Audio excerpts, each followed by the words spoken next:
আজি কেনেকৈ যাবলৈ দিওঁ ইমান দিনে বিচাৰি থকা বস্তুটো আজি মঙলদৈৰ বজাৰত দেখা পাইছোঁ গতিকে দেখিয়েই এওঁলোকৰ ওচৰলৈ গুচি আহিছোঁ আৰু এওঁলোকৰ লগত কথা পাতি এক মুঠি কিনি লৈছোঁ আৰু ইমানবোৰ মানে আছে এতিয়াও আৰু এই মুঠিত 60 টকাকৈ লৈছে এক মুঠি কিনি লৈছোঁ আৰু তেওঁলোকৰ লগত কিছু সময় কথা পাতিছোঁ তেওঁলোকে জনাইছে যে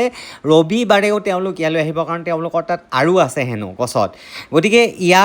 এই ফলবিধৰ নাম হৈছে আচফল মই অলৰেডি আগৰ ভিডিঅ'ত আপোনালোকক দেখুৱাইছোঁ এই আচফলৰ গছ আৰু আচফল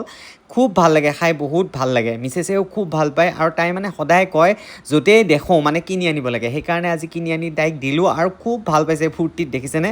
আৰু এয়া পপলো মানে আমাৰ গোসানীক এৰুৱাই পেলাই খাবলৈ দিছোঁ একদম লিচুৱেই হয় কাঠ লিচু বা আচফল খাবলৈ বহুত ভাল মিঠা আপোনালোকে যদি খোৱা নাই তেন্তে যদি বজাৰত পায় কিনি আনি খাৱাই চাব তেতিয়া মানে গম পাব মানে সঁচাকৈ কিমান ভাল লাগে এনেকৈ পাই মেলি লৈ আহিলোঁ এয়া দেখিছে এতিয়াও ইমানখিনি আছে আৰু আজি সেয়াই খোৱা হ'ব মানে ধন্যবাদ